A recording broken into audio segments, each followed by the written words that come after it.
Mirza Azlan साहब ने भेजा, आपको यूनिवर्सिटी छोड़ने के लिए आया हूँ। कैसा इंसान है ये? मेरी प्यारी बीवी के लिए, मेरे बेटे और बेटी की माँ के लिए।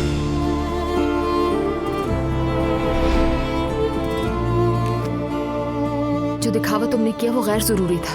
वो कोई दिखावा नहीं था मेरी जान, मेरी मोहब्बत सच्ची है और इजहार किया मैंने। इन खूबसूरत आंखों से मुझे प्यार से देखा करो यार, मुझे आदत हो गई ना इसकी। चलो अब जरा सा मुस्कुरा लो मेरी जान। दुआ, तुम्हारे बगैर नहीं रह सकता मैं।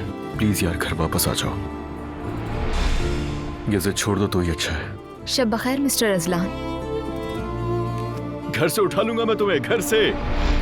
मैं भी इंसान हूं ना, मुझसे भी गलती हो सकती है। इसकी ये सजा तो नहीं है ना कि तुम छोड़ ही दो मुझे मेरी जान। जाओ और अपनी बीवी और भाई को लेकर आओ। देखो दुआ चली गई तो घर का सारा निजाम बिगड़ गया।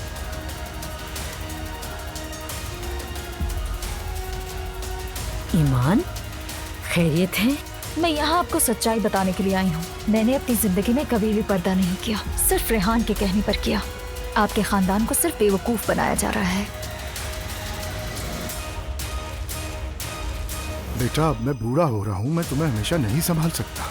जाओ और अपनी बीवी को बुलाओ, हम घर जा रहे हैं। तुम्हारे बाबा की मंगेतर आई थी आज मेरे पास। ईमान, मैं उसे अब तक जितना जानती थी वो उससे मुख्तलिफ निकली।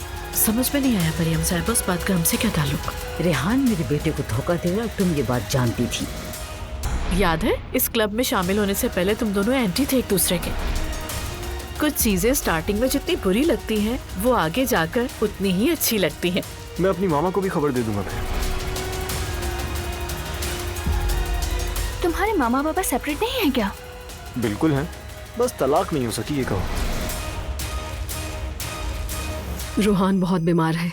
जब मैं आई तो बेहोश पड़ा था। इस हाल में इसके साथ कोई होना चाहिए, अकेले नहीं छोड़ा जा सकता। मैं आ जाऊंगी, आप मुझे पिन लोकेशन सेंड कर दीजिए बस।